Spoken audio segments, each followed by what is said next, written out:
Halo semuanya, pada video kali ini saya akan menjelaskan dua contoh soal mengenai lautan penyangga dan hidrolisis. Ya, tapi sebelum kita lanjut ke dua contoh soal kali ini, saya harapkan kalian belum subscribe untuk subscribe channel ini ya, karena setiap hari kami upload video, ada video matematika, fisika, kimia, dan biologi. Jangan lupa kalian nyalakan juga notification-nya biar kalian tahu kalau kami sudah upload video. Ya, sekarang langsung saja ke contoh soal yang pertama. Lautan berikut ini mempunyai pH lebih besar dari 7 kecuali, ya. Kalau dia pH lebih besar dari 7 artinya apa? Berarti lautannya bersifat basah, ya. Nah, berarti kita pilih yang mana yang dari A sampai E ini yang bukan lautan yang bersifat basah. Ya, yang A, KOH.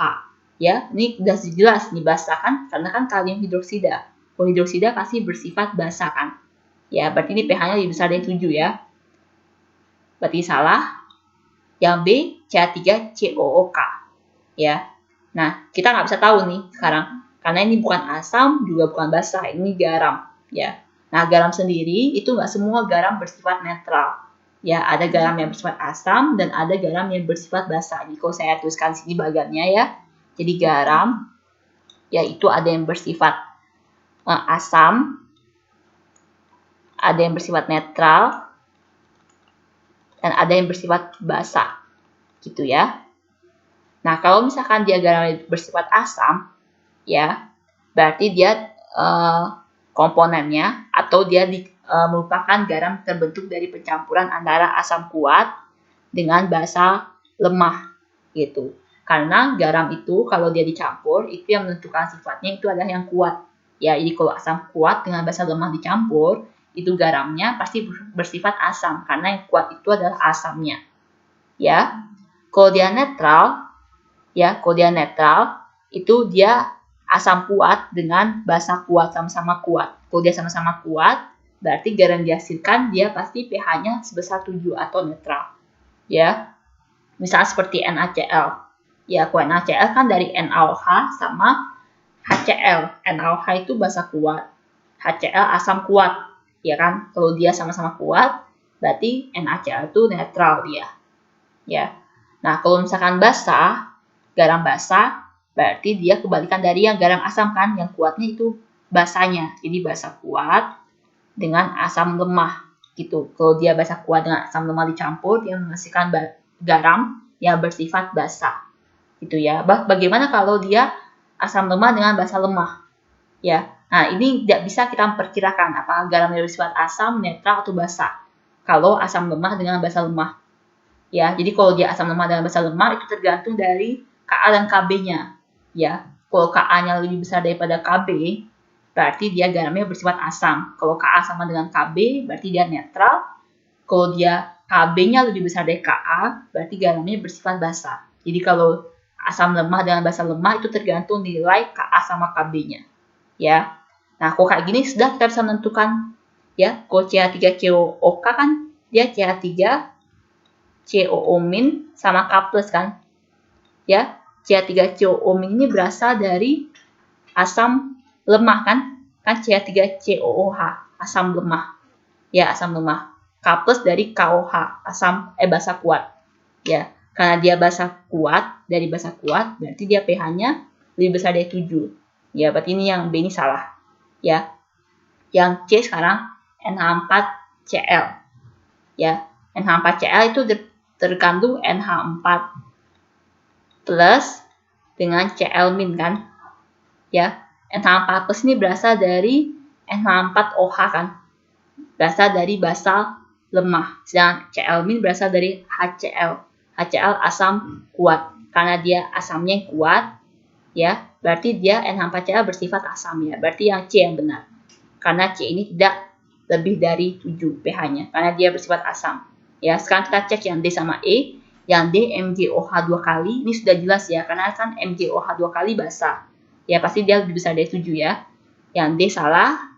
Yang E Na2S. Ya. Ini Na2S itu berarti berasal dari Na+ dan S2-. Ya. Na+ berasal dari NaOH. Basa kuat. S2- berasal dari H2S, asam lemah. Karena dia berasal dari basa kuat dan asam lemah, ya, berarti dia garamnya bersifat basah. Berarti yang E juga bersifat basah, salah. Berarti jawaban untuk soal nomor 1 itu adalah yang C. Ya. Sekarang nomor 2, berikut ini campuran yang dapat membentuk larutan penyangga kecuali. Nah, kalau larutan penyangga, ya kan harus ingat dia itu campuran dari 2 larutan. Ya. Bisa dia itu campuran dari asam tambah dengan garam, bisa juga campuran dari basa dan garam. Gitu.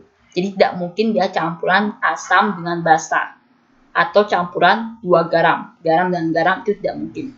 Ya, jadi kalau larutan penyangga itu asam dengan garam, dan garam itu juga bukan garam sembarangan. Garamnya itu adalah basa konjugasinya. Ya.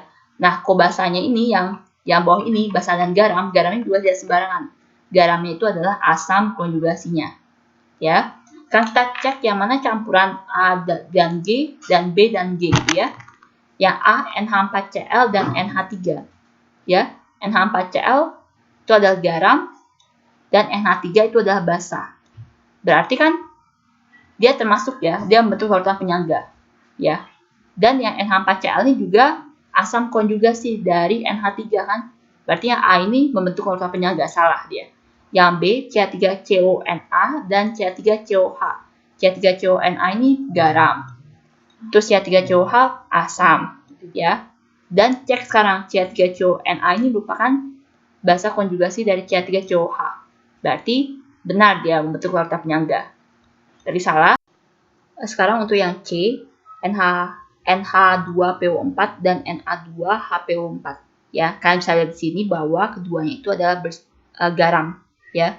Tidak ada yang asam, tidak ada yang basa. Berarti bisa dipastikan untuk yang C ini tidak bisa membentuk larutan penyangga ya, karena ini garam sama garam. Untuk yang D sekarang, kita sekarang cek yang D sama E ya. Yang D HCOOH dan H3PO4. Ya. Ini dia sama-sama bersifat asam. Bukan maksudnya bersifat asam, ini sama-sama asam, ya. HCOH ini kan asam, H3PO4 juga asam. Berarti dia tidak bisa membentuk larutan penyangga. Jadi sekarang C sama D tidak bisa membentuk larutan penyangga, tapi kita akan telusuri lebih lanjut. Ya, karena pasti salah satunya bisa membentuk larutan penyangga. Yang E sekarang Na2C2O4, ya oksalat ya dia. Na2C2O4 dan H2C2O4. Na2C2O4 ini adalah garamnya dan H2C2O4 itu adalah asamnya. Ya. Oke. Dan kan harus cek garamnya itu adalah basa konjugasi dari H2C2O4 enggak?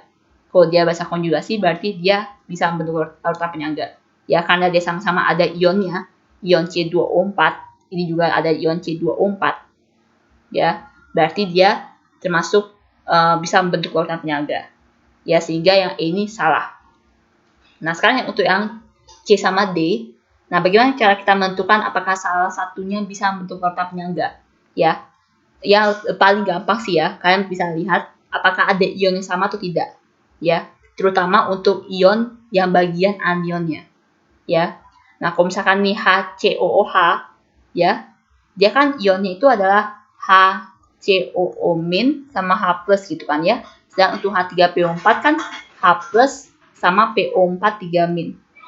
Nah, PO4 3- sama HCOO- ada hubungannya atau tidak? Dia ada hubungan asam basa konjugasinya tidak? Kalau dia tidak ada hubungannya, berarti dia tidak bisa membentuk larutan penyangga. Ya. Dia tidak ada hubungannya ya, berarti bisa dipastikan untuk yang D tidak bisa membentuk larutan penyangga. Berarti yang D yang jawabannya. Sekarang kita lihat yang C, karena C ini dia campuran dari 2 garam. Tapi apakah dia punya hubungan asam basa konjugasi? Tidak. Gitu ya. Nah, sekarang kalian lihat di sini NaH2PO4 sama Na2HPO4. Ya. Kalau kalian lihat sekilas, ya, pada sekilas ini dalam yang pertama ini dia kan NaH2PO4, dia menjadi Na2HPO4, dia kan berkurang satu hanya kan? Dia berkurang satu hanya. Kalau dia berkurang satu hanya artinya dia melepaskan hanya. Dia melepaskan hanya sehingga menjadi Na2HPO4. Ya. Sehingga kalau misalkan tambah dengan Na misalnya, saya tambahkan dengan Na gitu ya, karena dia pertamanya satu kan Na-nya, dia menjadi Na-nya sebanyak 2. Itu menjadi ya hanya kasih ke di luar, dia dikeluarkan hanya dan Na-nya masuk. Jadi Na2HPO4 ditambah dengan H+. Gitu. Ya. Kayak gitu kan jadinya ya. Oke. Nah, kalau misalnya seperti ini dia kan ada pasangan asam basa konjugasinya. Ya. Kalau misalkan yang asam ini, yang asam dia memberikan dia akan memberikan hanya. Dia akan memberikan hanya, sedangkan kalau basa dia akan menerima H. Gitu. Basa konjugasi dia akan menerima H, sehingga C ini dia ada hubungan asam basa konjugasi. Sehingga yang C ini dia bisa membentuk larutan penyangga. Ya. Jadi dipastikan untuk yang nomor 2 ini yang tidak dapat membentuk larutan penyangga itu yang D. Kalian lihat karena tidak ada hubungannya antara anionnya. HCOO- sama PO4 3- tidak ada hubungannya. Ya. Oke, sekian saja pembahasan saya untuk soal kali ini. Mudah-mudahan kalian bisa mengerti ya. Bukan ada yang kurang mengerti atau ada yang ingin kalian tanyakan, kalian bisa komen di kolom komentar ya. Kalau kalian ada PR atau tugas atau latihan soal yang kalian tidak mengerti dan kalian ingin supaya kami membahasnya dan membuatkan videonya, kalian bisa kirim soalnya ke email yang tertera di description. Terima kasih.